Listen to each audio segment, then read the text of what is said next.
हाँ जी। जी। आप सभी प्रतिभागियों को मेरा नमस्ते, राम राम। ज्योत्सना मैम का जो अहम जानकारियां आप सभी को मिली, उसके लिए मैम का शुक्रिया अदा। मैम आप जुड़ी रह सकती है, हमारे जो इवेंट है अभी आधे पौने घंटे तक रहेगा। जी फिर से मैं पुनः हम पूरी टीम की तरफ से, हरियाणा फिल्म टोली की तरफ से आपका आभार प्रकट करते हैं। अभी हमारे बीच में जो शख्सियत है मनीष सैनी जी, मैं उनके बारे में बताना चाहूंगा। वो मूलतः महेंद्रगढ़ के अटेली से हैं और अहमदाबाद में वो अपना प्रोफेशनली काम कर रहे हैं। उनके जो एजुकेशन है national institute of design Ahmedabad में फिल्म मेकिंग में उन्होंने ग्रेजुएशन किया है। उसके साथ साथ में जैसे कि बहुत बड़ी लाइन जो हम पिछले 2-3 दिन से बात कर रहे थे कि मुंबई में जाकर काम करने से करना ही अच्छा होता है किसी डायरेक्टर के लिए, या फिर अपनी मूलतः किसी स्थान पर बैठकर मुंबई वालों को अपनी तरफ आकर्षित भी कर सकते हैं आप, अगर आपके अंदर टैलेंट हो। उस चीज को आदरणीय मनीष सैनी जी ने करके दिखाया है। उन्होंने एक बहुत ही खूबसूरत फिल्म ढा करके बनाई है, जो कि गुजराती में उनकी जो पहली कमर्शियल फिल्म थी, और गुजराती में नेशनल अवार्ड उन्होंने उनको मिला है 2018 में। आपको बहुत बहुत शुभकामनाएं, कॉन्ग्रेचुलेशन सर। और उसके साथ साथ आपकी तमाम फिल्में जो मैंने भी देखी, आपकी डॉक्यूमेंट्री थी जो जब भगवान भीख मांगते हैं, तमाम फेस्टिवल्स में चली है वो, इंडिया में भी इंडिया के बाहर भी। आपकी एक शॉर्ट फिल्म है जो मैंने देखी, गुल्लक करके, बहुत ही प्यारी और खूबसूरत सी कहानी आपने लिखी और वो फिल्म बनाई है, जिसको बहुत सारे अवार्ड मिले हैं देश विदेश में। बहुत ज्यादा समय ना लेते हुए उनके अनुभव, उनका बोलना आज बहुत ज्यादा अहम रहेगा आप सभी प्रतिभागियों के लिए। तुम अपना समय जाया ना करते हुए आदरणीय मनीष जी को आप सभी के बीच में आमंत्रित करता हूँ। Manish sir. Thank you very much. तो जैसा कि मेरे को ब्रीफ मिला और जैसा कि मेरे बारे में तो जितना बताया हरिओम ने, आई थिंक उतना काफी है। मैं 4-5 साल से प्रैक्टिस कर रहा हूँ फिल्म मेकिंग की। 2016 में हमने ये फिल्म बनाई थी। उससे पहले मैंने शॉर्ट फिल्म्स और ये सब बनाई है।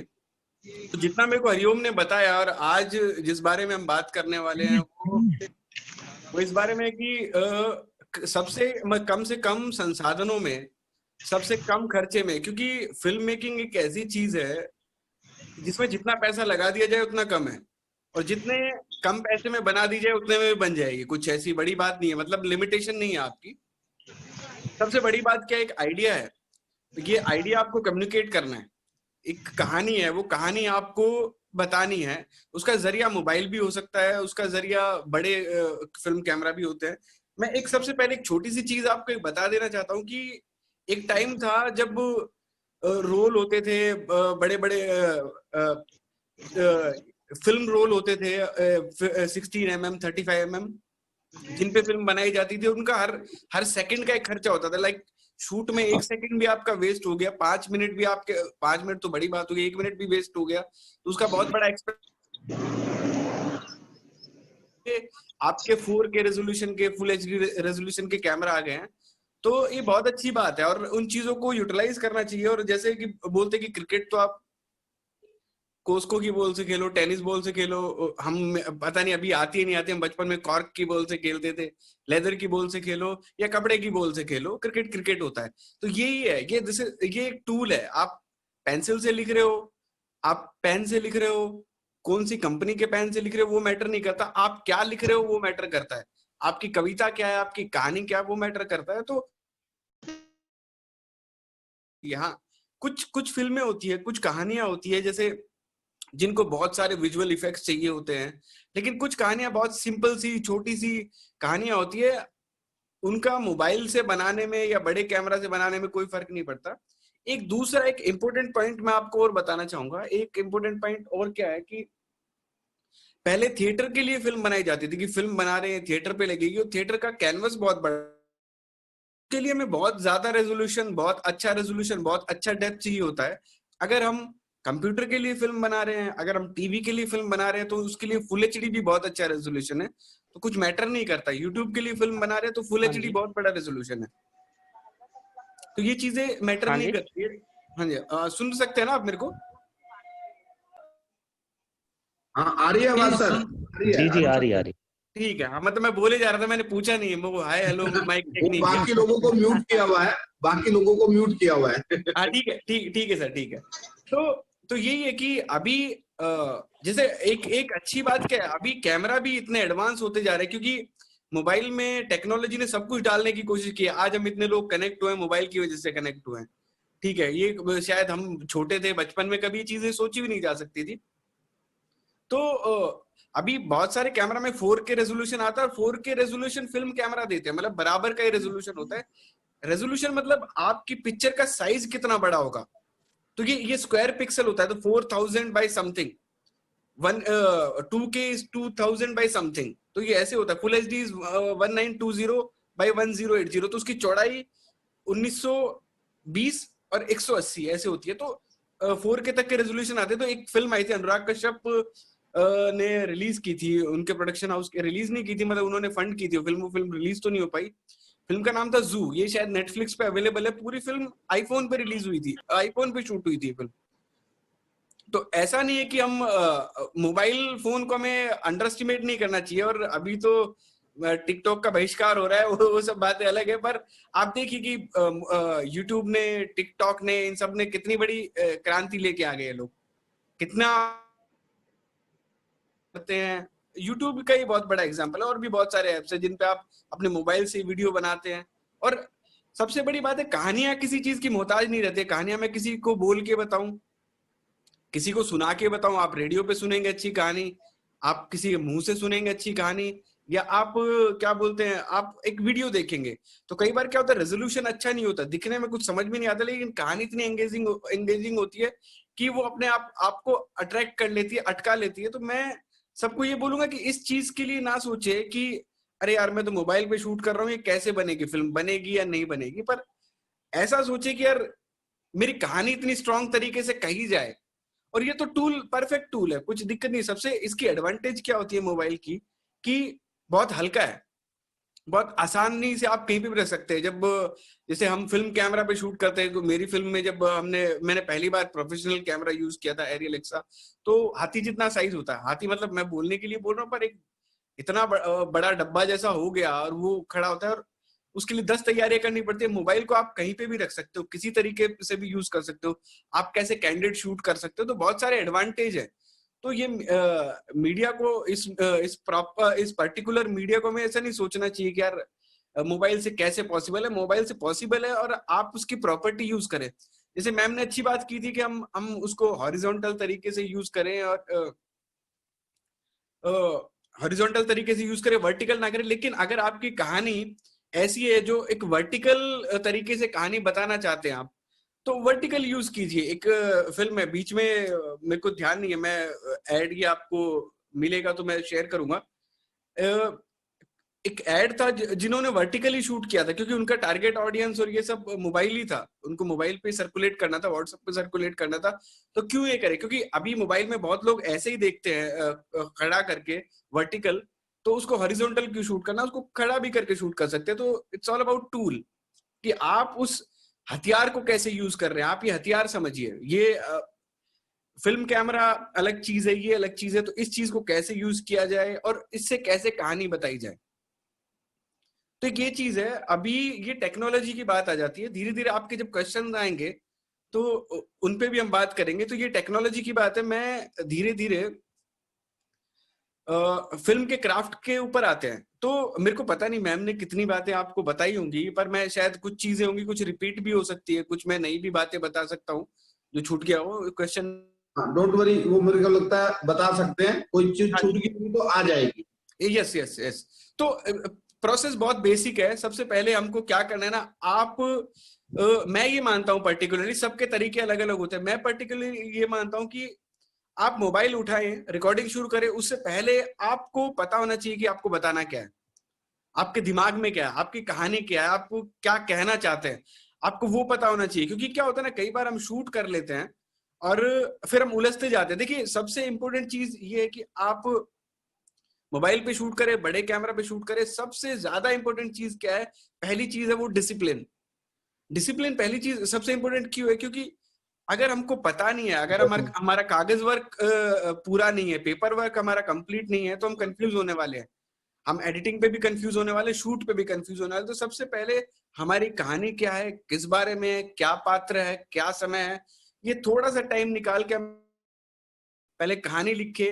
कहानी के बाद उसको कैसे सीन में फिल्माया जाएगा, उसको स्क्रिप्ट बोलते हैं, वो लिखने की कोशिश करें कि पहला सीन मैं ऐसे करूंगा कि ये दो कैरेक्टर आ रहे हैं, ये यहाँ पे आके बात करेंगे, ये रात का सीन होगा या दिन का, ये अंदर का होगा या बाहर का। ये बहुत जरूरी है। ये इंटीरियर है एक्सटीरियर है, ये ऊपर ऊपर आप लिखे, इसको बोलते हैं सीन हेडिंग। तो इंटीरियर है एक्सटीरियर है, दिन का है या रात का, और कमरे के अंदर है कमरे के बाहर का है।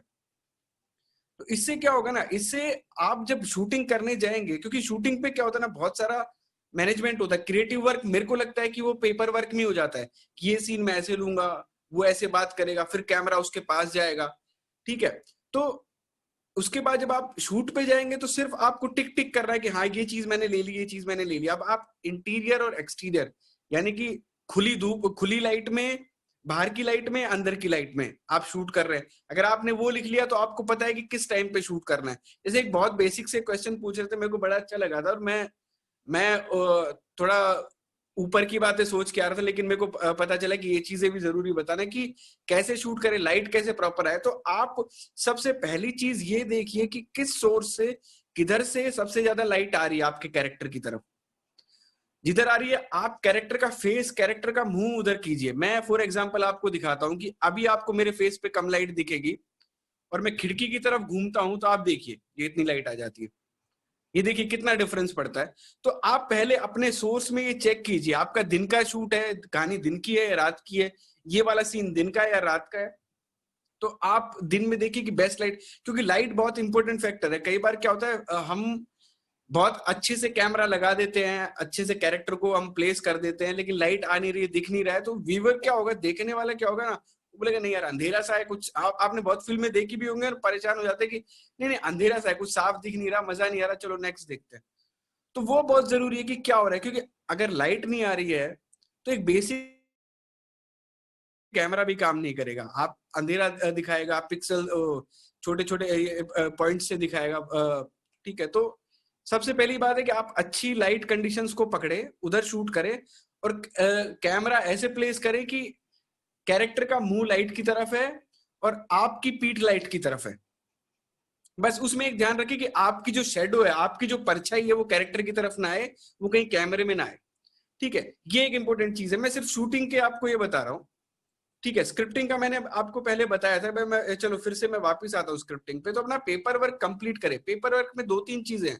पहली चीज कि आप कहना क्या चाहते हैं, वो एक बार 1-2 लाइन में सोच लीजिए। उसके बाद आपकी कहानी क्या है, यानी कि आपकी कहानी शुरू कहाँ से होती है और कहानी खत्म कहाँ पे होती है। आपका जो मुख्य किरदार है, जो मेन कैरेक्टर है, वो करना क्या चाहता है आपकी कहानी में, वो साबित क्या करना चाहता है, वो कहना क्या चाहता है, उसके साथ होना क्या है और उसका परिणाम क्या होना है।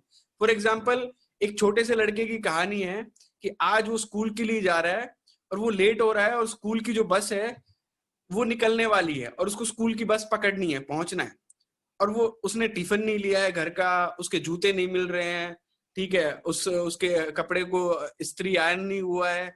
बाहर निकलते एक दोस्त मिल जाता है, उसके बाद एक बूढ़ा मिल जाता है, और सब उसको कहीं ना कहीं अटका रहे हैं, और वो पहुंच पाएगा नहीं पहुंच पाएगा।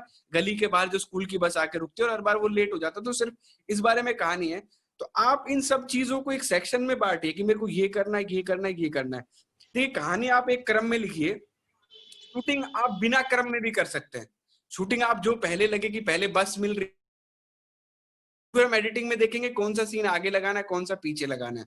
तो हमारे पास सब चीजें, अगर पेपर वर्क जितना अच्छा होगा उतना अच्छा डिसिप्लिन हमारा सेट पे आएगा। क्योंकि सेट पे क्या होता है ना, सेट पे टाइम मैनेजमेंट बहुत होता है कि आपके पास, जैसे अभी ठीक है, अभी आप फ्री हो, आप अपने लिए फिल्म बना रहे हो, लेकिन जैसे ही आप बड़े सेगमेंट में जाते हो या आप बड़ी फिल्म बनाते हो, एक 2 घंटे की या 1 घंटे की या 30 मिनट की फिल्म बनाते हो, तो आपको 4 दिन शूट करने के लिए मिलते हैं। तो उन 4 दिन का अच्छा यूटिलाइजेशन होना चाहिए। आपको पता होना चाहिए पहले दिन में मेरे को ये शॉट लेने हैं, 20 शॉट, अगले दिन में मेरे को ये लेना है, अगले दिन में मेरे को ये लेना है। तो बूढ़ा मिलता है कि ये वाला अभी ले लेंगे, बस आती है ये लास्ट के दिन में रखते हैं, छोटे बच्चे की जुराबें नहीं मिलती है सब। तो उस हिसाब से फिर आपको प्रॉप भी इकट्ठे करने पड़ेंगे, उनके जुराब, उनके जूते, वो कैरेक्टर, वो सब। तो वो भी लिस्ट आपकी बन जाएगी। तो पेपर वर्क में आपकी कहानी क्या है, आपकी स्क्रिप्ट क्या है, स्क्रिप्ट का ब्रेकडाउन यानी कि टोटल सीन कितने हैं, और उसके बाद क्या बोलते हैं कि इसके एक ब्रेकडाउन के, इसके लिस्ट क्या है कि इसमें मेरे को कितने एक्टर चाहिए, आज के दिन कितने। कई बार क्या होता है ना कि हम प्लानिंग से काम नहीं करते हैं, तो मेरे को 2 कैरेक्टर चाहिए जिनका शूट परसों होना है, आज मेरे को नहीं करना, लेकिन मैंने आज उनको बुला के रख लिया है, वो बेचारे बैठे हैं सुबह से वेट करेंगे कि मेरा कब आएगा, तो वो भी परेशान है, हम भी परेशान होने वाले। तो ऐसी चीजें ना करें। आप का शूट है तो 2 बजे किसको बुलाना है, 9 बजे किसको बुलाना है, 6 बजे किसको बुलाना है। अगर बड़ा क्रू है तो, छोटा क्रू है तो ठीक है, आप कैमरा लेके निकल सकते हैं, अपनी सहूलियत से शुरू से शूट करते जाते हैं। फिर जब आपके पास ये पूरा कागज तैयार हो जाएगा तो शूटिंग के टाइम पे अपने साथ रखे। मैं आपको एक रिक्वेस्ट और कर रहा हूँ, ये बहुत जरूरी है कि फिल्म मेकिंग एक टीम वर्क है, तो आप ये ना सोचे कि आप अकेले ही सब कुछ कर लेंगे, वैसा ना करें, क्योंकि वैसा आपके प्रोडक्ट पे फर्क पड़ेगा, आखिरी चीज पे फर्क पड़ेगा। तो आपकी टीम होनी चाहिए। क्रिकेट आप अकेले नहीं खेल सकते, ठीक है ना, बहुत सारी चीजें, फुटबॉल आप अकेले नहीं खेल सकते, टीम वर्क है, ऐसे ही फिल्म भी। तो आप एक क्रू रखें, उनके काम उनको संभाले, तो क्या होगा, सब अपने अपने काम अच्छे से करेंगे तो एक डायरेक्शन को सपोर्ट मिलेगी। अभी जैसे मेरे पिताजी ने एक बहुत इंटरेस्टिंग सवाल मेरे से पूछा था जब मैं इधर गया था, वो अटेली से, और हमारा कभी फिल्म से कुछ लेना देना रहा नहीं है, और मैं जब फिल्म पढ़ रहा था तो उन्होंने मेरे से ये बात पूछी कि यार एक बात बता, तेरा काम क्या है, तू डायरेक्टर बनने वाला है, मैं डायरेक्शन का कोर्स कर रहा था, तू डायरेक्टर बनने वाला है, तेरा काम क्या है, तू कहानी लिखेगा? मैं नहीं, वो तो स्टोरी राइटर स्क्रिप्ट राइटर लिखता है। तो तू कैमरा पकड़ने वाला है? मैं बोला नहीं, वो सिनेमेटोग्राफर कैमरामैन जो होते हैं वो पकड़ते हैं। तो तू क्या करता है बाद में, जो वो मैंने सुना है कंप्यूटर में सब इकट्ठी करते हैं फिल्में? मैं बोला नहीं, वो एडिटर, एक्टिंग में एक्टर करता है वो। तो बोले फिर तू क्या करने वाला, तेरा तो कुछ काम बचा ही नहीं है। तो ये सब लोग तो करते, फिर तू? मैं बोले मैं डायरेक्टर हूँ। तो डायरेक्टर क्या करता है, सब लोगों को एक डायरेक्शन में लेके जाता है, वो लीडर होता है और सब लोगों से उनका बेस्ट निकलवाता है। तो ज्यादा बड़ा नहीं, 1 या 2 लोगों का क्रू बनाए, क्योंकि अभी टाइम ऐसा है, और जैसे आपको जो चैलेंज मिला है, जो भी मिला है, तो 1 या 2 लोगों का क्रू बनाए, और मे बी 2 लोग आप शूट पे, मे बी 3 लोग आप शूट पे, जितने पॉसिबल है, सोशल डिस्टेंसिंग नॉर्म्स का पालन करते हुए, तो जितने पॉसिबल है उतने लोगों का बनाए। और जरूरी नहीं है कि सेट के लिए, नहीं बोल रहा हूँ कि सेट पे 10 लोग रहे। कई बार क्या होता है ना कि आप पेपर वर्क में आप किसी को शामिल कर रहे हैं, एडिटिंग में आप किसी को शामिल कर रहे हैं, म्यूजिक देने के लिए आप किसी को शामिल कर रहे हैं, तो सबकी एक्सपर्टीज ले तो ज्यादा अच्छा ही होगा। बस हाँ, ये बात जरूरी है कि एक डायरेक्टर को सब चीजों का पता जरूर होना चाहिए, सब चीज का ज्ञान जरूर होना चाहिए। कई बार हमारे इधर क्या होता है ना, मतलब मैं अटेली जाता हूँ या महेंद्रगढ़ जाता हूँ, तो एक टेक्नीशियन को मैं बुलाता हूँ तो बोलता है सर ये तो नहीं होगा, ये तो टेक्निकली इसमें दिक्कत है, ये तो आगे देखना पड़ेगा। तो एक डायरेक्टर को कोई ऐसे ना बोले, डायरेक्टर को टेक्निकली पता हो, तो मैं ये सोच ना बैठूं अच्छा ऐसा नहीं होगा, मेरे को सब एडिटिंग में क्या पॉसिबल है, इस सब में क्या पॉसिबल। तो ये एक छोटा सा एक मैंने प्लानिंग का आपको एक स्ट्रक्चर बताया कि कैसे प्लानिंग करके आप सेट पे जाए तो अच्छा रहेगा आपके लिए, और आपके एक्टर भी परेशान नहीं होंगे, आपके क्रू भी परेशान नहीं होगा। अब जाते हैं हम एग्जीक्यूशन पे। एग्जीक्यूशन यानी कि जो सेकंड पार्ट इसका होता है, जो प्रोडक्शन जिसको बोलते हैं, सीधे तरीके से जो शूटिंग होती है। तो शूटिंग में पहली चीज ये है कि लाइट का ध्यान रखें। दूसरी सबसे इंपॉर्टेंट चीज क्या है, उसको बोलते हैं कंपोजिशन। ये मैं इसलिए बोल रहा हूँ कि जब आप शूटिंग करेंगे आपका कैमरा ऑन होगा तब की बात है। कंपोजिशन बहुत इंपॉर्टेंट चीज है। आप जब कैमरा रख रहे हैं, कैमरा सामने लगा रहे हैं, तो आप हड़बड़ी मत कीजिए उस चीज में। आप डरिए मत कि नहीं मेरे को फटाफट रिकॉर्ड करना, हाँ चलो हो गया। ना कट करने की हड़बड़ी, ना रिकॉर्ड शुरू करने की हड़बड़ी। सबसे पहले आप व्यू फाइंडर मतलब कैमरा ऑन कीजिए, बिना रिकॉर्डिंग किए उसमें देखिए, जितनी भी चीजें दिख रही है ना, फटाफट बहुत स्पीड से सब चीजों पे एक नजर डालिए कि सब अपनी जगह पे सही है।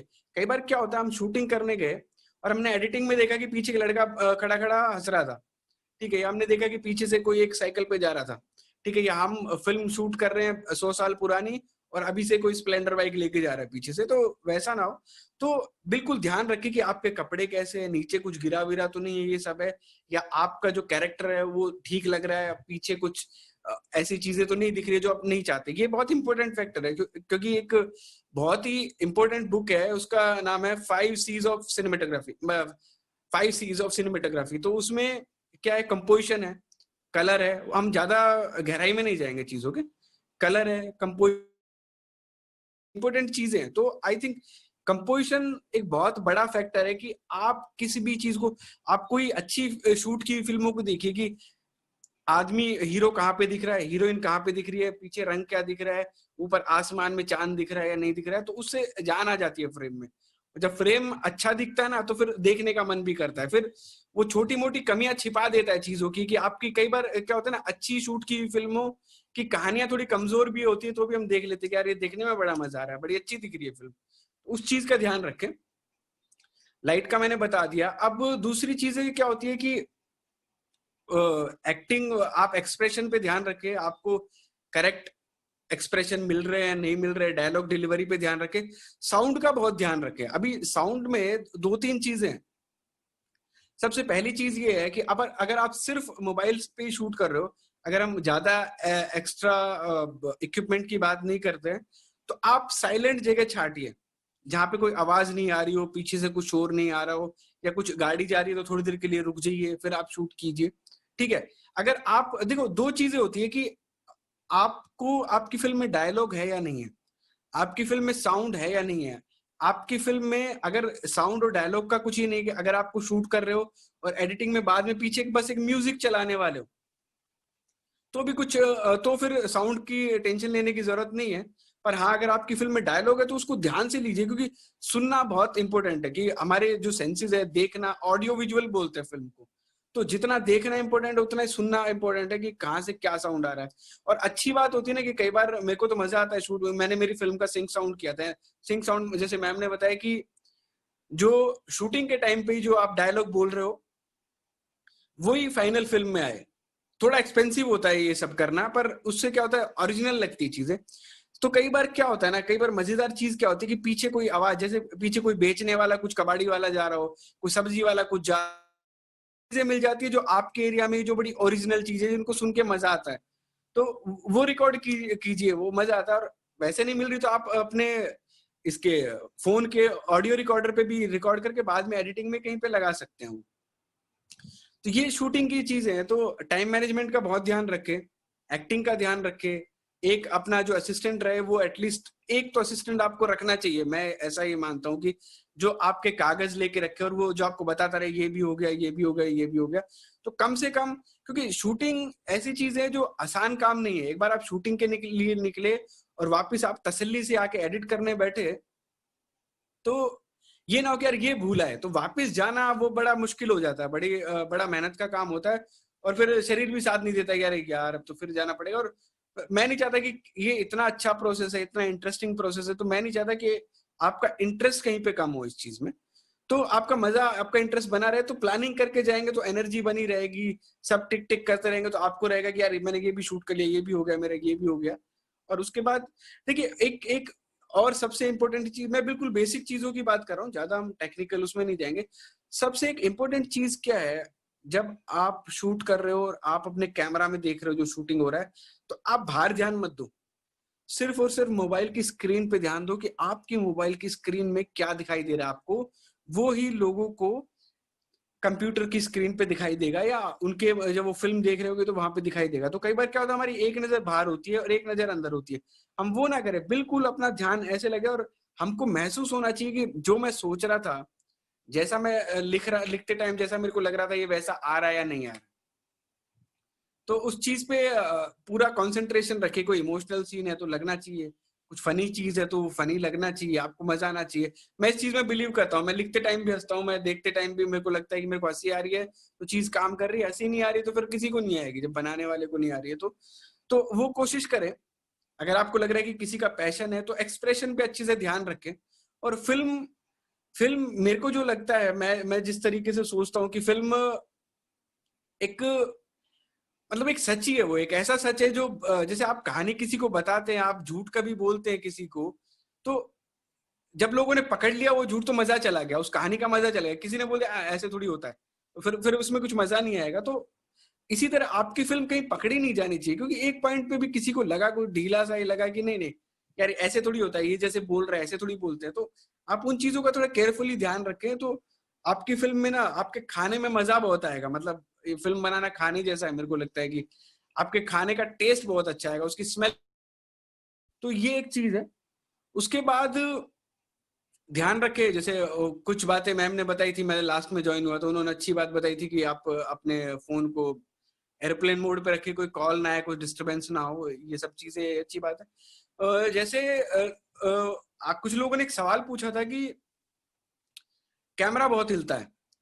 तो देखिए दो चीजें हैं, या तो आप देखिए कि आपके सबसे पहले तो खाली हाथ से, फ्री हैंड से आप अपना कैमरा इधर उधर लेके जाइए और देखिए कि किस फ्रेम में आपको लग रहा है कि आप जो कहना चाहते हो सही आएगा। आपको क्लोजअप चाहिए, क्लोजअप माने कि इतना हीरो का या हीरोइन का या जो कैरेक्टर का, उसके बाद मिड शॉट यहाँ से लेके कमर पेट तक का, उसके बाद फुल लेंथ मतलब सर से लेके नीचे एडी तक का शॉट है, फुल शॉट है, ठीक है।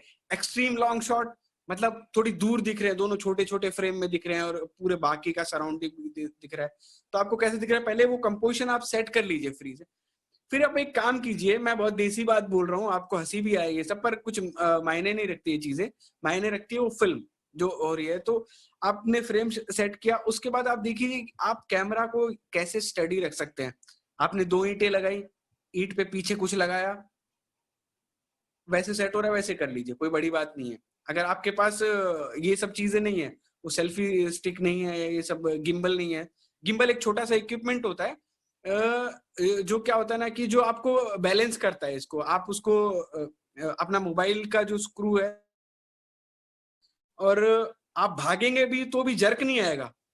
शोकर्स होते हैं ना जो मतलब शॉक एब्जॉर्ब कर लेते हैं वो, तो गिम्बल ऐसा एक इक्विपमेंट होता है। ये बहुत सस्ते आते हैं, मतलब ज्यादा नहीं है। अगर आपको खरीदने में इंटरेस्ट है ये सब, तो मेरे को पता नहीं, पर अमेजोन या किसी आप वेबसाइट पे देखेंगे तो गिम्बल फॉर मोबाइल फोन और लेंसेज, छोटे छोटे लेंस भी आते हैं, तो ये आप खरीदेंगे तो ज्यादा नहीं, मतलब 3-4 हजार रुपए में सब इक्विपमेंट आ सकते हैं, आपके 5 हजार में आ जाएंगे। क्वालिटी पे डिपेंड करता है कौन सी क्वालिटी, कैसी क्वालिटी आपको लेनी है।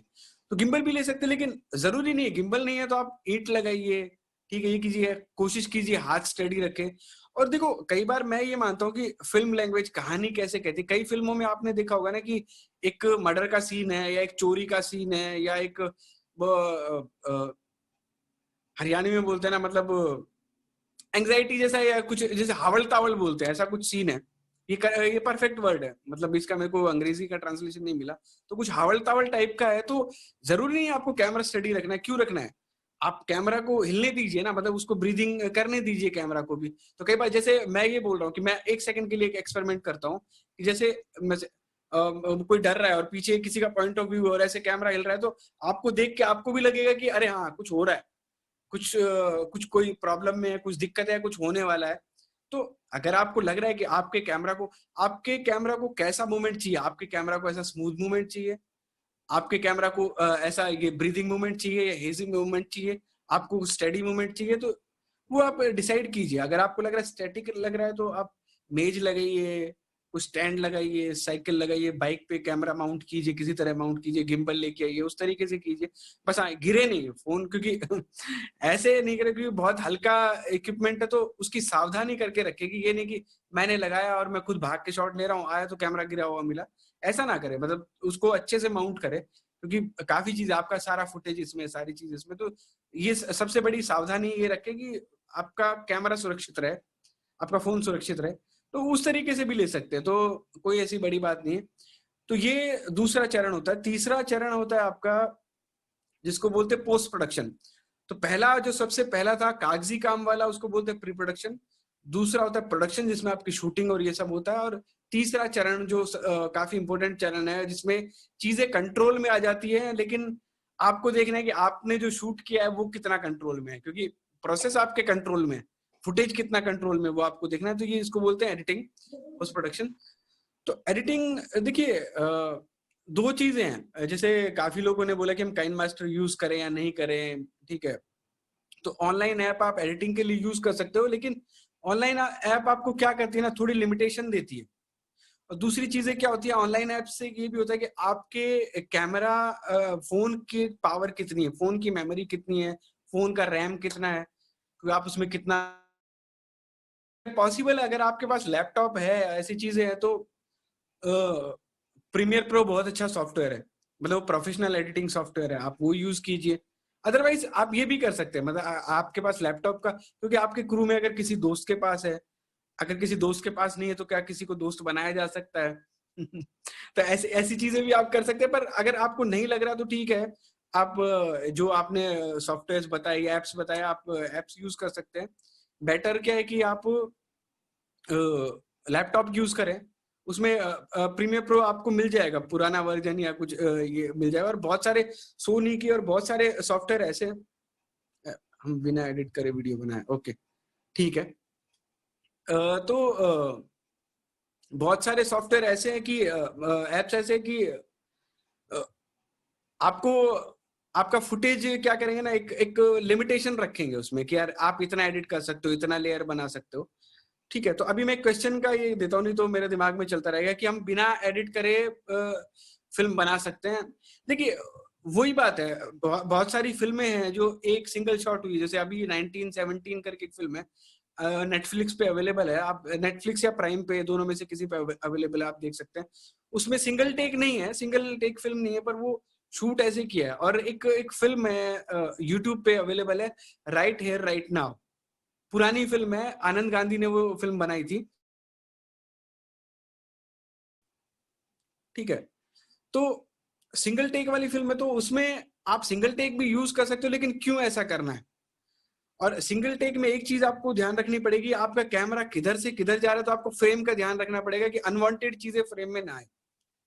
ये सब इशू है, तो उन चीजों का ध्यान रख के कर सकते हैं। अगर आपकी कहानी ऐसी कहती है कि मेरी कहानी ऐसी, मेरी कहानी मेरे को बोलती है कि मैं यहाँ से उस जगह तक गया, ठीक है, और ये प्रॉब्लम मेरे साथ आई और मैं कैमरा कट नहीं करना चाहता हूँ, मैं लोगों को दिखाना चाहता हूँ कि देखो ये हुआ, फिर ये आया, फिर मैं इधर गया, फिर मैं उधर गया, तो आप ये कर सकते हैं, ठीक है। तो क्या हमको क्वेश्चन शुरू करने हैं क्या बीच में, क्योंकि काफी क्वेश्चंस आ रहे हैं, तो क्या क्या किया जाए? हरिओम जी। राजेश जी, अभी हम क्वेश्चन ले लेते हैं फिर। हाँ हाँ ठीक है जी जी। तो एक छोटी सी चीज मैं यहाँ ऐड कर दूं, फिर पता नहीं हो, क्योंकि क्वेश्चन में नहीं आई हुई है कि जो कैमरा हिल रहा है उसके लिए क्या ऑप्शन हो सकता है। आज के दिन मोबाइल्स में इमेज स्टेबलाइजर एक ऑप्शन आया हुआ है, वो ऑन करके अगर आप शूट करते हैं तो आप कैमरा जितना मर्जी हिलाइएगा वो हिलेगा नहीं, वो गिम्बल के अपना काम करेगा। हाँ हाँ, स्टेबलाइजर ना, आप स्टेबलाइजर की बात कर रहे हैं, तो स्टेबलाइजर यूज कर सकते हैं। स्टेबलाइजर क्या करता है ना, स्टेबलाइजर आपके फ्रेम्स बढ़ाता है जी। तो आप, हाँ अगर है तो आप यूज कर सकते हैं। देखिए इन चीजों में क्या ना, आपके एडिटिंग में मेरे को पता नहीं है वो कैसे ये करेगा, पर हाँ आई थिंक फोन में प्रॉब्लम नहीं है, फोन में वो खा लो तो बना लो ना अभी। नहीं अभी मेरी क्लास। अच्छा, ये कोई बात नहीं, कोई बात अपने नहीं, माइक को देखिए। नो इशू, कोई दिक्कत नहीं है। तो आप यूज कर सकते हैं अगर आपके फोन में स्टेबलाइजर का इशू है। पर मेरे को लगता है कि स्टेबलाइजर वो वाला ना एक हद तक आपको ये करेगा। देखिए मैं एक बात आपसे ये बोल देना चाहता हूँ कि ये स्किल का काम भी है, क्यों? अगर आपका जो कैमरामैन है, आपका जो शूट करने वाला है, उसका स्किल अच्छा होना चाहिए, उसका अगर आप शूट करें, क्योंकि हर चीज स्किल पे भी डिपेंड करती है कहीं ना कहीं, तो उस चीज को अवॉइड नहीं कर सकते। तो आप कोशिश कीजिए कि आप हाथ हिलाए नहीं, स्टेबलाइजर का भी यूज कीजिए, लेकिन इतना डिपेंडेंट उन चीजों पे मत रहिए, क्योंकि जो आप नेचुरली शूट कर रहे हैं वो बेटर है। क्योंकि स्टेबलाइज क्या करता है ना, स्टेबलाइजर का एक प्रोसेस क्या, वो 2 फ्रेम को मर्ज भी करता है कई बार, तो उससे जर क्या वो फ्रेम बढ़ा देता है। तो उन चीजों का इस्तेमाल ना करके आप स्टडी रखें हाथ को, तो बेटर है। पर हाँ अगर गिम्बल का यूज कर रहे हैं, और मैंने जैसे बताया ना कि अगर आपका फ्रेम स्टैटिक है तो कैमरा कहीं पे भी रखा जा सकता है, कैमरा कहीं पे भी माउंट किया जा सकता है। आपने 4 ईंटें लगाई, या आपने एक डब्बा रखा छोटा सा, या आपने बाइक रखी और उस पे पकड़ के आप हाथ को ऐसे रेस्ट दे के उस पे, और फिर आप हाथ पकड़ के बैठ गए, सॉरी फोन पकड़ के बैठ गए, तो वैसे भी कीजिए। और मैं फिर से एक बात बोल रहा हूँ कि कई बार इतनी मैटर नहीं करती है जितना मैटर करता है आपकी कहानी क्या है, आपका कहने का तरीका क्या है, आप बताना क्या चाहते हैं। ऑनेस्टली आप देखिए कई बार कुछ शॉट्स ऐसे होते हैं कि जिसमें हमको क्या हो रहा है वो भी नहीं दिखता है, कौन लोग है वो भी नहीं दिखते, कैमरा बिल्कुल ऐसे धरती की तरफ रहता है, नीचे की तरफ रहता है, हिलता रहता है, लोग भागते रहते हैं, कुछ ये करते रहते हैं, लेकिन हमारा ये क्यूरियोसिटी रहती है कि अरे हो क्या रहा है, ये किस बारे में। तो कहानी बताने का तरीका क्या है, आप कहना क्या चाहते हैं, वो ज्यादा इंपॉर्टेंट करता है। तो थोड़ा सा इन चीजों से आप इतना घबराइए मत कि थोड़ा बहुत हिल रहा है तो कोई बड़ा इशू नहीं, क्योंकि आप अगर बाकी चीजें स्टेबलाइजर यूज कीजिए, वो अच्छी चीज है, उसमें कुछ बुरा नहीं है, पर फिर भी आप इतना कॉन्शियस मत कीजिए, क्योंकि अगर आप इस बात पे ध्यान दोगे मेरा कैमरा हिल रहा है नहीं हिल रहा है, तो आप एक बहुत बड़ी चीज इग्नोर कर दोगे। फ्रेम पे जो 2 कैरेक्टर एक्टिंग कर रहे हैं उनके बैकग्राउंड में जो प्रोडक्शन आपने किया है कि आपने एक चीज लगाई है, एक पीछे पर्दा लगाया है, वो आप दिखाना चाहते हो, एक पोस्टर लगाया है जिसपे कुछ लिखा है इलेक्शन होने वाले हैं फलाना ढिमका, तो वो चीजें आप इग्नोर कर दोगे, तो उन चीजों पे ध्यान दीजिए, वो बहुत ज्यादा इंपॉर्टेंट है जी। हाँ जी।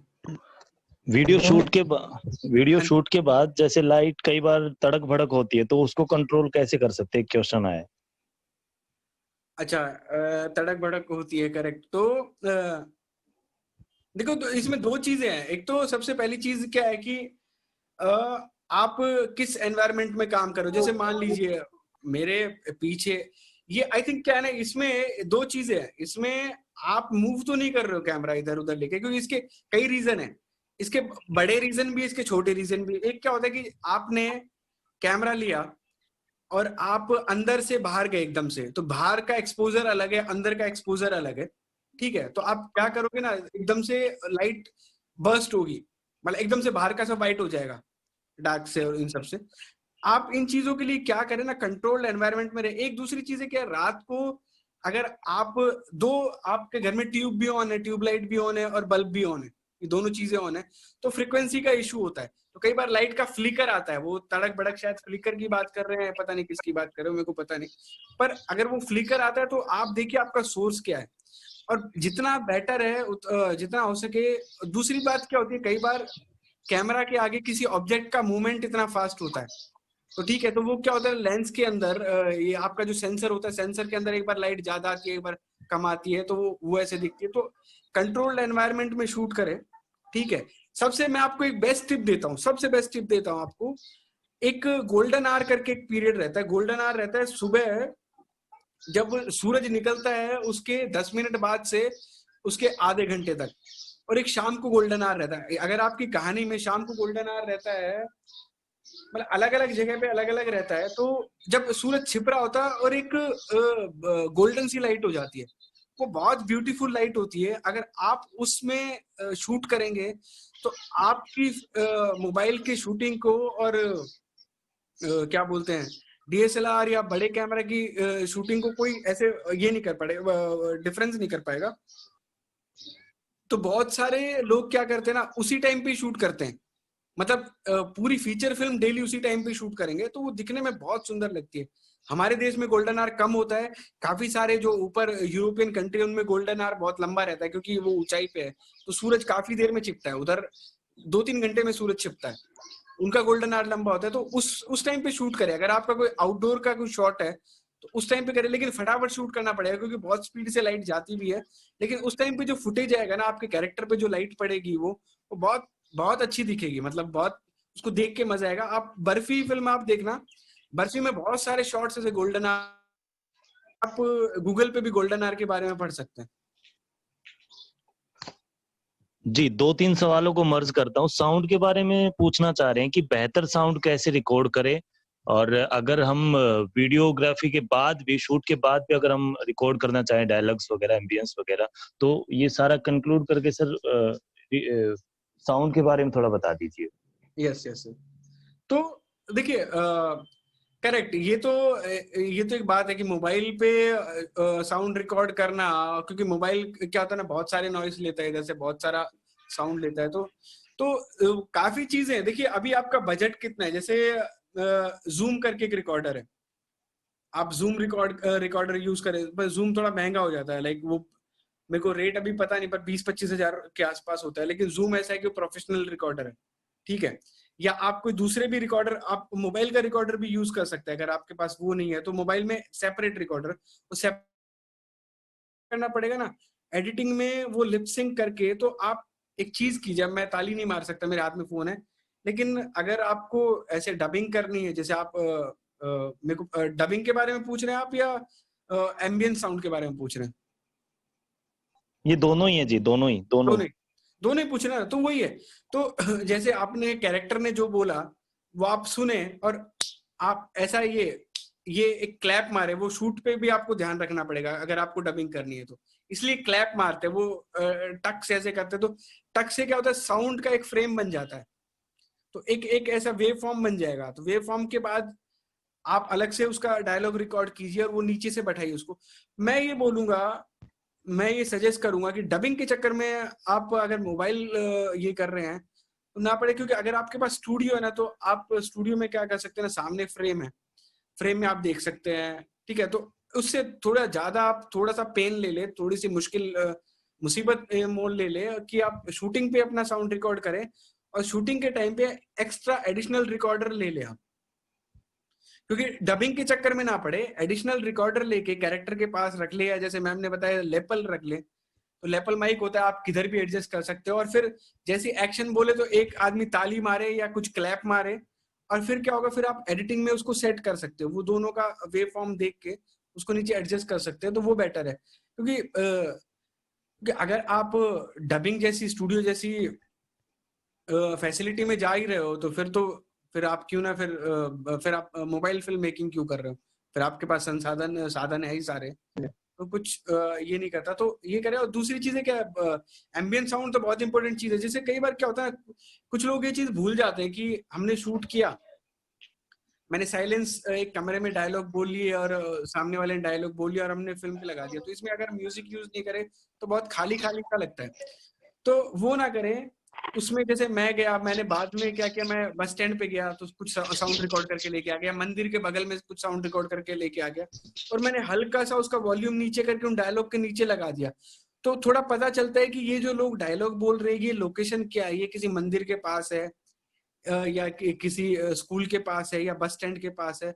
तो क्या होता है कि उससे क्या होना, थोड़ा एक डायमेंशन ऐड हो जाता है आपकी, वो सूनापन नहीं लगता है, आपकी कहानी में एक चीज और ऐड हो जाती है, एक रंग नया और ऐड हो जाता है। तो उन चीजों का इस्तेमाल करें और वो सेपरेटली रिकॉर्ड कर सकते हैं, जो भी रिकॉर्डर आपके पास अवेलेबल है। सिंपल सा तरीका क्या है ना, मतलब आप गूगल पे भी सर्च कर सकते हैं इन चीजों के लिए। मतलब अभी क्या है, टेक्नोलॉजी में क्या होता है, हर 6 महीने पे चीजें बदलती है, और mobile film making, DSLR film making, ये इतना बड़ा रिवोल्यूशन आया है ना कि इन्होंने फूजी, कोडेक जैसी कंपनियों को दिवालिया कर दिया है। मतलब इतना लोग इनके बारे में सोच रहे हैं, इतना इन पर रिसर्च हो रहा है, इतनी चीजें आगे चली गई है। अभी आप देखेंगे आईफोन से शूट किए हुए पिक्चर्स के होर्डिंग लगते हैं बाहर उनके ऐड में। तो इन टेक्नोलॉजी अगर आप यूज कर रहे हैं तो सबसे इंपॉर्टेंट चीज है आप अपग्रेड रहें, उसके बारे में पता करते रहें। सिंपल सर्च मार ले 10 बेस्ट रिकॉर्डर्स। मतलब मैं जूम इसलिए बोल रहा हूँ क्योंकि मैंने जूम यूज किया, जूम प्रोफेशनली भी यूज होता है। एक सबसे बहुत इंपॉर्टेंट बात मैं आपको एक और बताऊंगा, बहुत ज्यादा इंपॉर्टेंट बात है ये, बिल्कुल ध्यान रखना आप, बिल्कुल मत भूलना, नहीं तो बहुत बड़ा ब्लंडर हो सकता है आपके साथ। अगर आप साउंड, डायलॉग और ये अलग अलग रिकॉर्ड कर रहे हैं तो अपनी सेटिंग में जाके, फोन की सेटिंग में जाके देखें कि आपका फोन, ये लिख ले ये बात, ये बहुत इंपॉर्टेंट बात है, आपका फोन किस फ्रेम रेट पे वीडियो रिकॉर्ड कर रहे हैं, तो आपका साउंड भी उसी फ्रेम रेट पे रिकॉर्ड होना चाहिए। अदरवाइज क्या होगा, आपका साउंड छोटा हो जाएगा, वीडियो बड़ा हो जाएगा। ठीक है, ये आपका साउंड तो उसको आपको आगे पीछे एडजस्ट करना पड़ेगा। एग्जैक्टली मतलब जो भी है 30 FPS है, 25 FPS है, कुछ भी है। मतलब फीचर फिल्म जो होती है, पहले रोल आते थे, ये सब आता था, वो 24 FPS होता था, 24 फ्रेम पर सेकंड। वीडियो होते थे वो 25 फ्रेम पर सेकंड होते थे। मोबाइल 30 FPS होते हैं। FPS होता है कि एक सेकंड में कितने फ्रेम आपका कैमरा रिकॉर्ड कर रहा है। तो 30 फ्रेम कर रहा है, 60 फ्रेम, जैसे कोई स्लो मोशन शॉट आप देखते हैं तो वो क्या,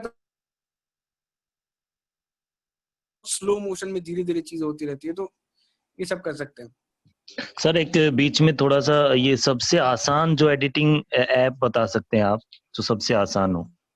हाँ, सबसे आसान में ना, देखो ऑनेस्टली मैं आपको बताता हूँ, मतलब मैंने फोन पे ज्यादा ऐप में एडिटिंग यूज नहीं की, मेरे को सरदर्दी लगती है। मेरे को लगता है इतनी छोटी स्क्रीन पे देख के कैसे आप ये कर सकते हो, पर काइन मास्टर और ये सब के मैंने वो देखे तो ये इजी है, पर उसका जो लोगो आता है ना ऊपर, वो मेरे को बहुत डिस्टर्बिंग लगता है।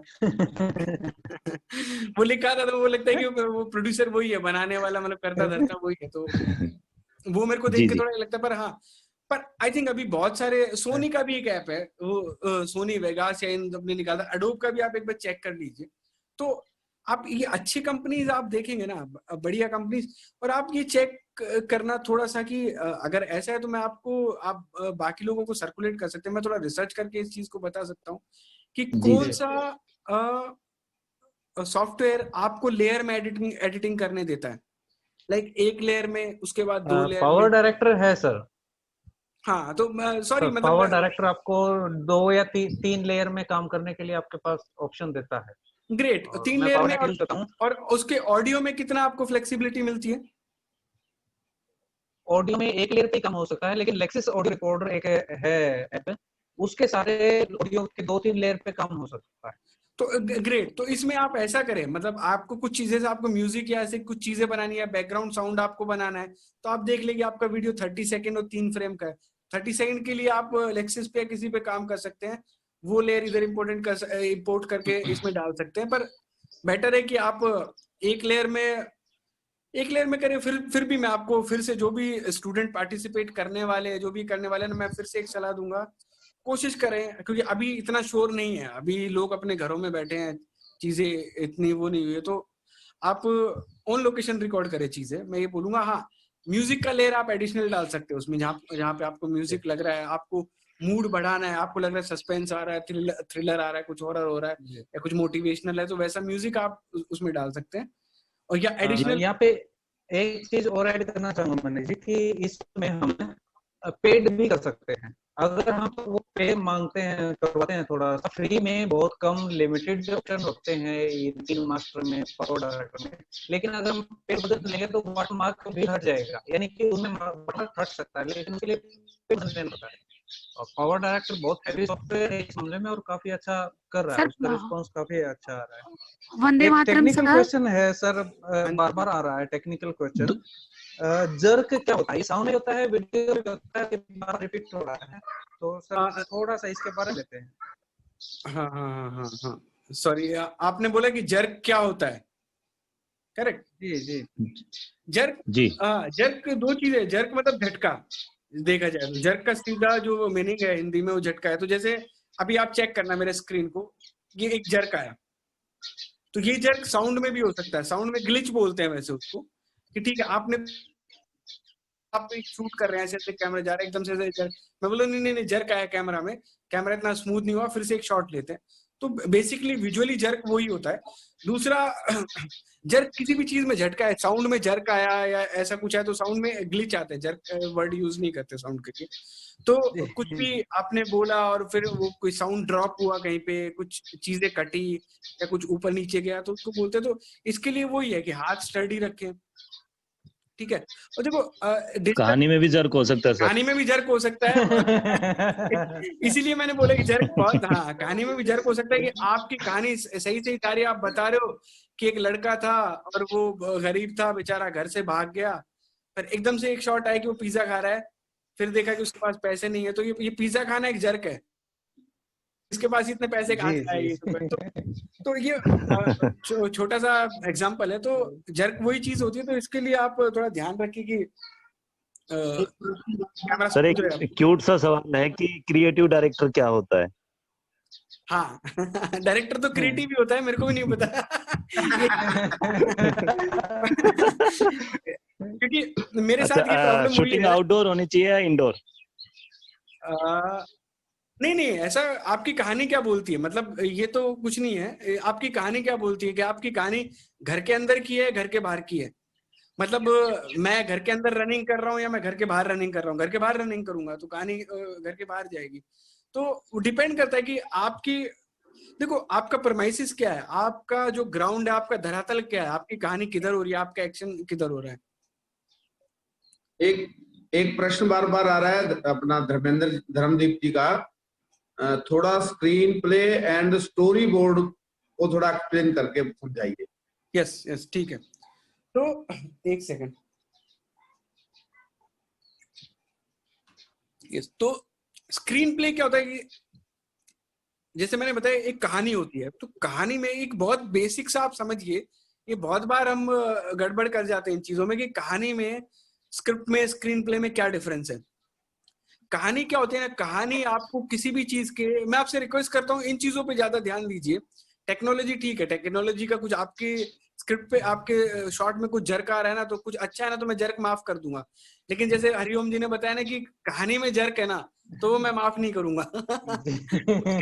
उसके लिए आपको पकड़ा जाएगा, उसके लिए आपके पॉइंट ज्यादा कटेंगे।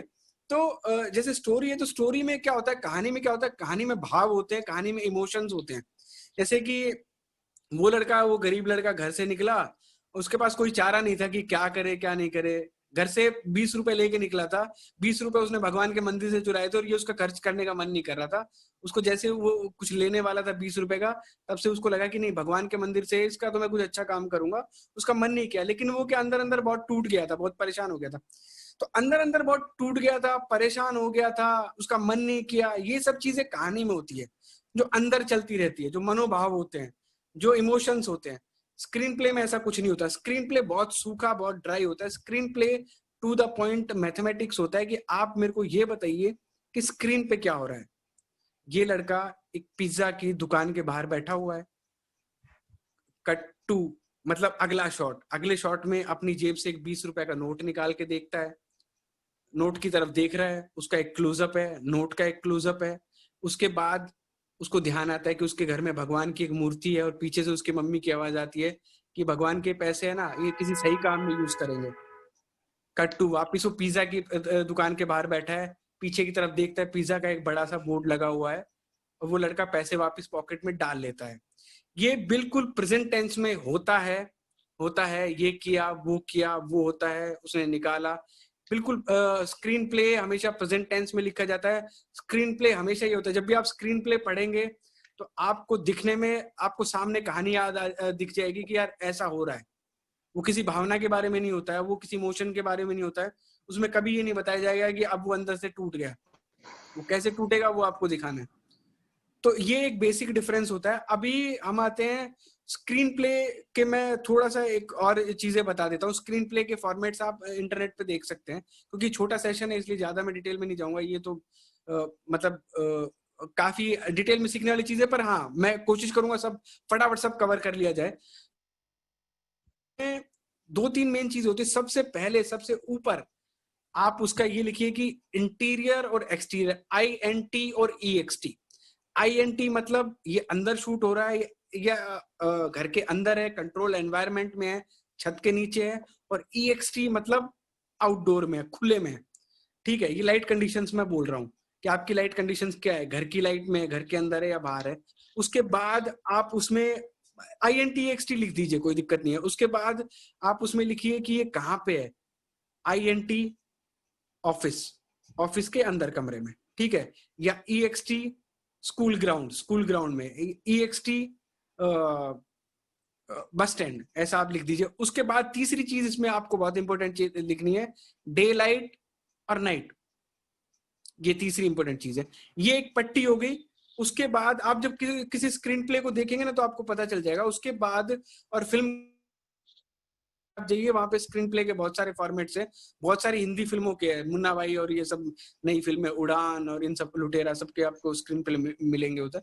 उसके बाद नीचे आप एक्शन लिखिए कि क्या हो रहा है। एक लड़का पिज्जा की दुकान पे बैठा है, उसके कपड़े फटे हुए हैं, ठीक है, चुपचाप बैठा हुआ है और पीछे पिज्जा वाली दुकान में लोग आ रहे हैं, जा रहे हैं, पीछे अच्छी खासी लाइटें चमक रही है। ये आपने लिखा। उसके बाद आता है कि डायलॉग्स। तो उस कैरेक्टर का नाम लिखिए। मान लीजिए कैरेक्टर का नाम है बिरजू। बिरजू, मैं पिज्जा खाऊं या नहीं खाऊं, उसने अपने मन में बोला। उसके बाद अगर आपका ये खत्म हो गया, उसके बाद अगला सीन क्या होता है, बिरजू ने ये बोलने के बाद अपनी पॉकेट में हाथ डाला और कुछ निकाला, उसके हाथ में 20 रुपए का नोट था। स्क्रीन प्ले ऐसी चीज है, आप लिखेंगे ना कोई भी समझ जाएगा। आपने स्क्रीन प्ले जैसे ही लिखा जाता है, लॉक होता है, वो एक सिनेमेटोग्राफर के पास चली जाती है, एक प्रोडक्शन वाले के पास चली जाती है, ठीक है, एक एक्टर के पास चली जाती है, एक आर्ट डायरेक्टर के पास चली जाती है। तो सब लोग उसको पढ़ के ना, आर्ट डायरेक्टर देख लेता है इसमें ये चीज चाहिए, मेरे को 20 रुपए का नोट चाहिए, पिज्जा का एक पोस्टर चाहिए, पिज्जा की दुकान चाहिए। लोकेशन वाला देख लेता है कि मेरे को बस स्टैंड चाहिए, इसमें बस स्टैंड के लिए शूट करना है, इतनी देर के लिए शूट करना है, इसमें ये एक्टर चाहिए, ये प्रॉप चाहिए, ठीक है। सिनेमेटोग्राफर अपने फ्रेम का पता लगा लेता है। तो ये चीज है। अभी मैं फटाफट एक चीज बताता हूँ, स्टोरी बोर्ड जो पूछा, स्टोरी बोर्ड इसी चीज को अगर हम जो स्क्रीन पे जैसा हमको शूट करने वाले हैं उसका एक ड्राइंग बनाया जाए कि एक फ्रेम बनाया जाए, पीछे पिज्जा की दुकान, आगे एक लड़का बैठा है और आगे से ऐसा दिखा दिया कि एक बस से निकल रही है, तो ये उसका स्टोरी बोर्ड होता है कि वो चीज दिखने में कैसे दिखेगी। तो स्टोरी बोर्ड से क्या होता है, चीजें और आसान हो जाती है, टाइम और बच जाता है। तो ये 3 चीजें। जी राजेश जी, अभी सवाल तो वहीं घूम फिर के आने लगे अभी, तो बताइएगा। जी राजेश जी। हरिओम जी, राजेश जी के बारे में परिचय जी का जी, मनीष जी और ज्योत्सना मैम, आप दोनों को मैं बताना चाहूंगा कि हमारे साथ जो हमारी टीम है जो हरियाणा में लगातार काम कर रही सिनेमा के ऊपर, एक टोली बनी हुई जिसमें जो एक रथ को चला रहे हैं, जिसको राजेश जी उसमें सबसे आगे हैं। उनके दिशा निर्देश पे, उनके सानिध्य में हम लोग काम कर रहे हैं। विकास जी है, चंद्रशेखर जी है, और केदार दत्त जी हैं, प्रदीप जी हैं, और तमाम हमारे 10-15 लोगों की अच्छी टीम है जो रात दिन काम करके, मेहनत करके हम हरियाणा से वो चीजें निकालना चाहते हैं कि क्योंकि हम सब विदित ही है आज के सिनेमा के बारे में कि कहानी अब कैसे गांव की तरफ बढ़ रही है, गांव के अंदर आ रही है। तो हम क्यों ना गांव से लोग अपनी कहानियों को लेकर आगे निकले, तो एक ऐसा प्रयास है।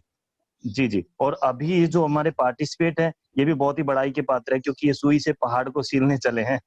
और जिस वेग से आप और मैम बता रहे थे कि क्योंकि ये 1 घंटे में 2 घंटे में बताने वाली चीजें नहीं है, आपके बताने से ही पता लग रहा है कि आपके पास अथाह है बताने के लिए, लेकिन हमारे पास समय कम है।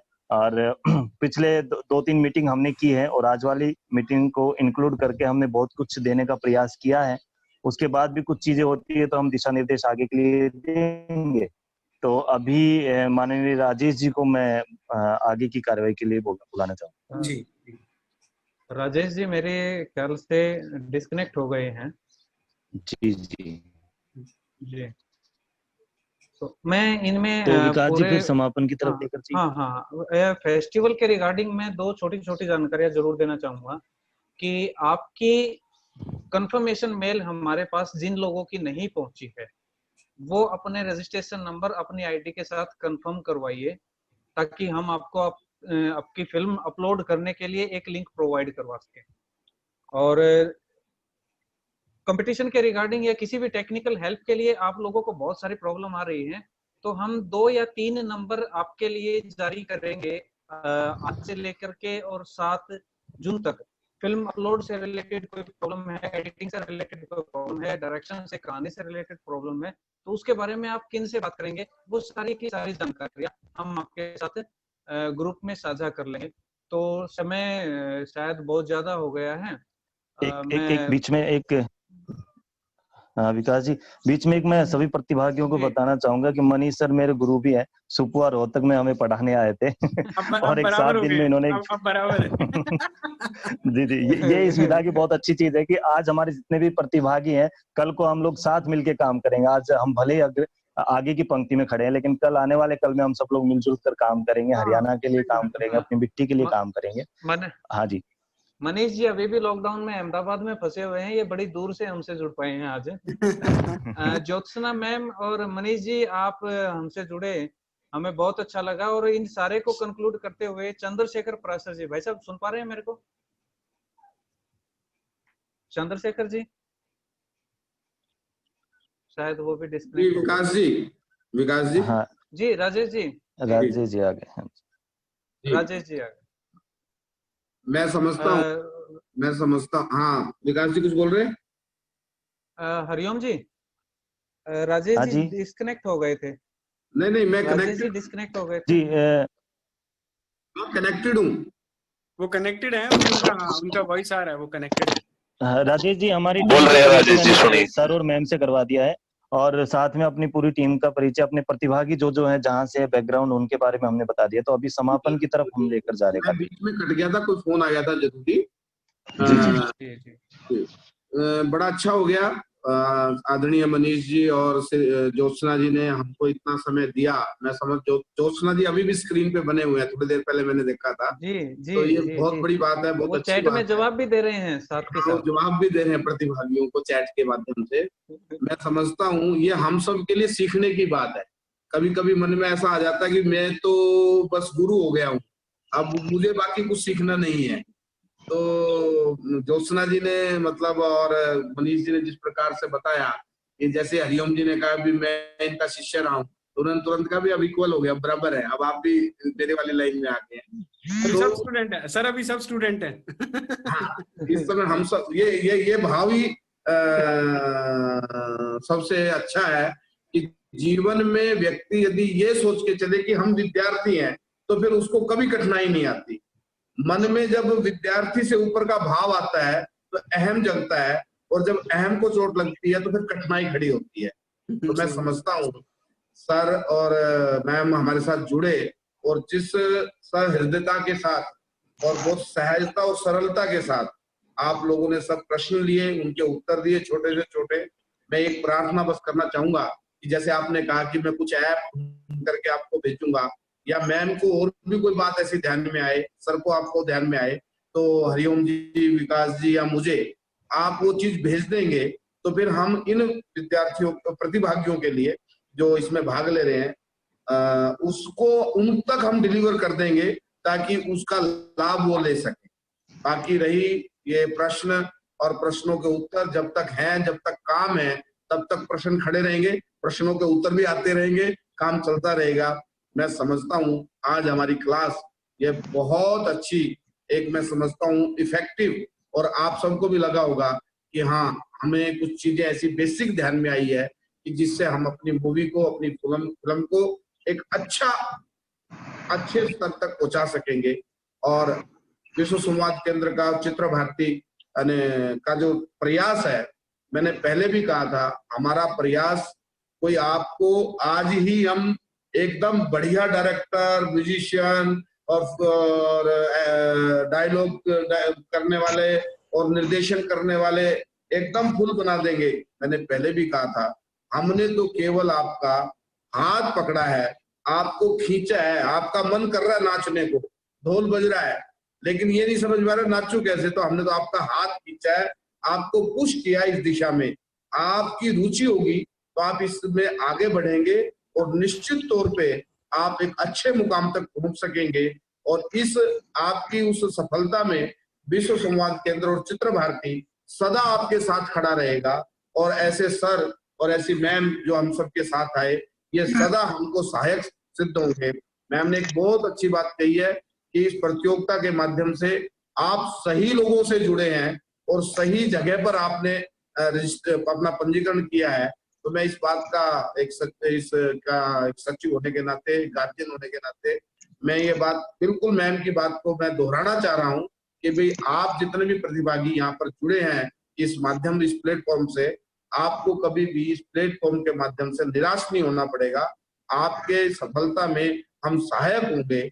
मैं बात को बार बार न दोहराते हुए यही आप सबके शुभ की कामना करते हुए मैम का और सर का एक बार फिर हार्दिक धन्यवाद देते हुए और इस कार्यक्रम को समापन की ओर लेके जाएंगे। आगे जैसी भी कोई कार्यक्रम की सूचना रचना अपने को मिलेगी, वो मोबाइल जो ग्रुप होगा उसमें आपको, जो ग्रुप बना हुआ है, समूह बना है व्हाट्सएप